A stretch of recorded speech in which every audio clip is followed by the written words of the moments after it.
Magandang araw mga kabi. For today's video, pagpapatuloy lang natin yung paggamot natin sa mga young bird natin na kalapate na nagkaroon ng sipon, halak at saka one eye cold. Ayan, ito. So, bibigyan lang natin sila ng vitamins ngayon kasi ito yung tubig nila. Na, makikita nyo naman yung tubig nila. May gamot pa rin. So, bali 2 days yan hanggang 3 days pa yung gamot natin na ilalagay sa tubig. Ayan, makikita nyo naman, may improvement na yung mata nito. Ayan, nakadilat na. Pati yun. Yun yung pinakamalala dyan, yung blue bar na yan. Kaso, itong white flight natin na yun, no? Naging, ano pa yan, lumala pa to.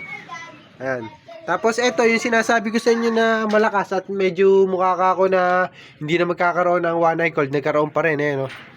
So, gaya nga nasabi ko sa inyo, kapag katingin nyo magkakaroon ng one eye cold, painumin nyo na rin ng gamot para prevention na rin na hindi lumala, hindi magaya dun sa iba na talagang kaliwat kanan sarado.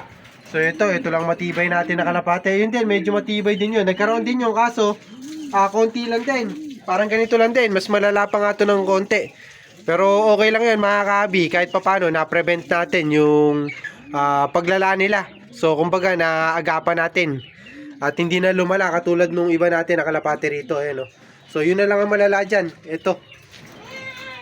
Saka ito, medyo malala din to mga kahabi. Yung magkapatid na to, medyo okay naman na sila ngayon. Didilat-dilat na. Magkapatid kasi yan, no? Makita nyo naman. Tapos buo na rin yung ipot nila. At magandang senyalis to mga kahabi. So kumbaga ilang days na lang siguro nagamutan to. Yung isa na yun, ilang days na lang din siguro gamutan nun. Mamamatay na. Joke lang mga kahabi. Kumbaga, pipilitin natin ma-recover silang lahat. Pero tingin ko makaka-recover yan. Pero hindi na natin sila bibigyan ng binibigay natin na katulad nung una, yung capsule. Ayun, may bubwit pa dun sa ilalim. Baka dalihin pa yung daga natin. Yung kalapati natin paglaki. Pero hindi naman na siguro. Ayan, so huliin lang natin isa-isa at bibigyan natin ng vitamins. So ito, isang way natin to para kahit papano ma-prevent natin o mapagaling na natin ang tuluyan. Kasi kapag nagbigay kayo ng vitamins at maintenance o supplement sa mga kalapati nyo mga kabi, lalakas yung resistensya nyan. Kumbaga, anti-stress. Matatanggal yung stress nila, mas mapapabilis yung paggaling nito ng mga kalapati natin na tinamaan nga ng sakit. Pampatiba yun mga kabi, yung supplements at vitamins. So yung supplements at vitamins, marami kasing nagsasabi na wag daw magbibigay nun. Pero para sa akin kasi, kung gusto nyo talaga na manalo, kailangan yan. Kasi kung yung mga may supplement at vitamins nga tinatamaan ng sakit, paano pa yung walang supplement at vitamins? So kaya para sa akin, kailangan talaga na magbigay kayo ng supplement at vitamins. So hindi naman kasi para sa inyo yan, para sa kalapati nyo yan. Ayan. So huli na natin isa-isa. Kasama natin si Boss Tunying. At okay naman, nakauwi naman tong kalapati natin na to. Ayan, so nakita nyo, nagre-recover pa siya. So sana mas bumilis na siya sa susunod na pag-uwi niya. At mag-clock siya para kahit papano magka-record man lang tong kalapati natin na tuloy-tuloy nga na mag-clock. Ayan, so bali 3 laps na lang to. So medyo malapit lang naman yung neto, tawid dagat lang yung laban nito. So siguro kayang-kaya niya na yun kasi tingin ko naman may potential to. Kasi anak to ng overall champion sa South. Tapos Santa Ana Clacker din yung nanay nito. Tapos Santa Ana finisher din yung tatay niya. Tapos yung tatay niya, 2 race kasi ang nilabanan, parang siya. So yung tatay niya, Santa Ana finisher. Tapos yung sa South naman, 7th overall lang South. Katbalogan din yun, Katbalogan race. So ewan ko kung saan naabutin yung last lap nito. Pero tawid dagat din yung last lap niya. So tingnan natin kung saan naabot yung galing nito. Pakita mo kung sino ka. Ayan. So sana tuloy-tuloy yung pag-clock niya mga kabi. Para kahit pa paano magka-record yung kalapati natin. Ayan. So uli na natin para mabigyan na natin ng vitamins. Ito yung unang dalawang malala dyan mga kabi. Ito.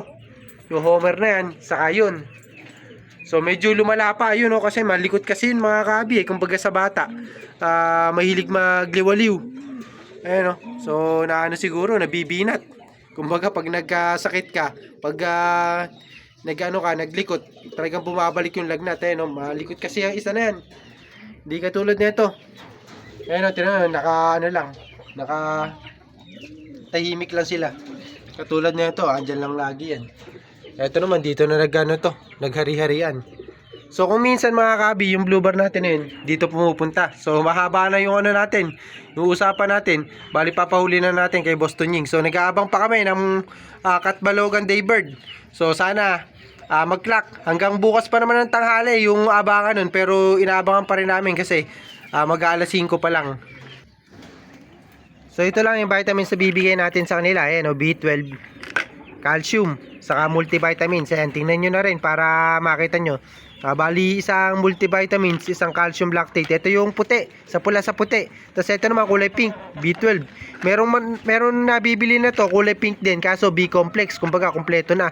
Meron din yung kulay green, B-complex din yun. Meron din B12 lang. Kasi mas ginagamit nila yung B12, kasi lalo na sa mga manok.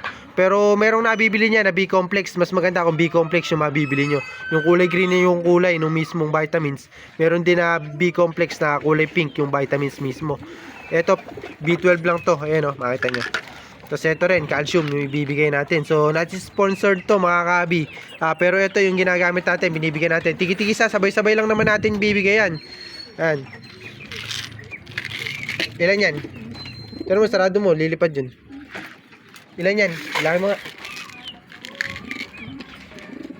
Ayan. Siyam. Wala. Ayan, siyam. Post muna natin. Ang nabibigyan natin. Luba.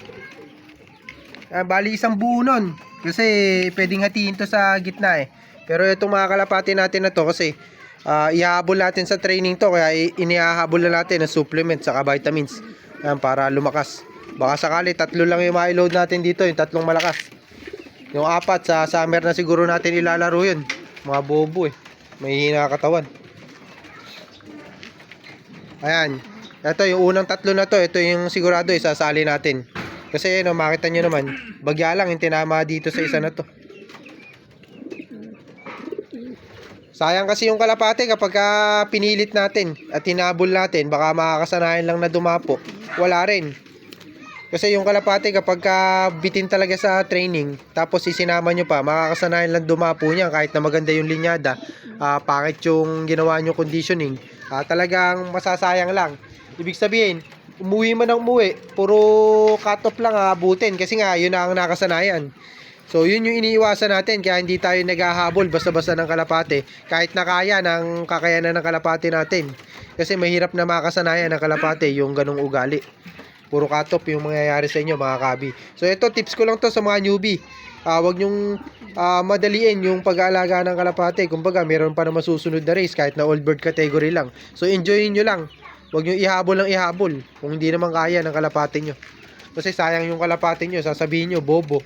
Pero sa totoo lang, sa pag-aalaga din kasi yan mga kabi. Kailangan talaga tiyagaan yan. Saka wag nyo ihabol ng ihabol nga. Kasi masasayang lang yung kalapate nyo. Sayang yung potential. Imbis na magcha-champion, puro champion, kulilat ang abutin yan, puro cut-off. Tapos paniniwalaan nyo pa nun na pangit yung linyada ng kalapate nyo. Pero sa totoo lang, sa pag-aalaga ngayon, mga kabi, kailangan marunong kayo mag-alaga ng kalapate. Ito, baka maihabol natin yung isang ano dito, ito. Medyo maganda na rin. Yan, unang naka-recover to. Kasi dun sa kapatid, yung isa na itong kapatid, pikit pa kanina to eh. Ayan o, medyo pikit pa yung isa. Dalawa na lang yung pikit na yan. Ito, isa to. Silang dalawa na lang ang pikit na pikit. Kailangan ma-recover na natin. Sayang kasi. Ito, ano to? Yung dalawang pinakamalala to. Pero naka-recover na. Ayan o, malakas kasing kakain eh. Mga timawa eh. Ayan. So, papakita ko lang sa inyo. Ayan yung sinusubo namin. 3 piraso yan. Ayan. Sabay-sabay yan mga kabi. So, yung pagsubo naman ito, once or twice lang sa isang linggo. Pero kayo, depende sa hagis nyo. Kasi kapag madalas kayo maghagis, kahit mga 3 beses pwede. Kahit nga araw-araw, kung araw-araw kayo naghahagis, wala namang problema eh. Saka kung tingin nyo naman, nakakaganda sa kalapate nyo. Kasi kayo mismo susubok ng vitamins mga kabi. Hindi naman kami. Kumbaga, kayo mismo ang magbibigay sa kalapate. O susubok sa sistema nyo. So kung tingin nyo mas maganda kapag araw-araw, di gawin nyo yun. Kung tingin nyo naman at hindi gumaganda yung performance ng kalapati nyo, at kung saan kayo nagagamay yung kalapati nyo, saka kayo mismo, yun yung gawin nyo. Kung saan kayo hiyang, kung saan kayo magcha-champion at mananalo, yun yung gawin nyo. Ayan. Kung tingin nyo effective, gawin nyo ng gawin. Kung tingin nyo effective. Ito yung dalawang malala, oh. Sayang to kapag ano. Ito kasi bata pa to, yung dalawa na yan. Yung kapatid niya bata rin. Kasi pang summer pa talaga to. Ito yung mga pinakabata nga dyan. Bukod dun sa dalawa. Ayun, oh. Sarado pa yan, mga kabi. Ganyan na ganyan yung itsura nung isang young bird natin, no, nung nakaraan. Kaya malamang, pabili pa ako ng amtil bukas. Amtilin natin yung dalawa na yan. Sayang kasi yung dalawa na yan, eh. Punasan mo kaya yung mata.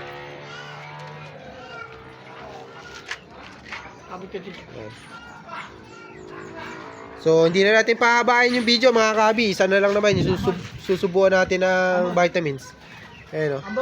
So, hanggang dito na lang, mga kabi. God bless.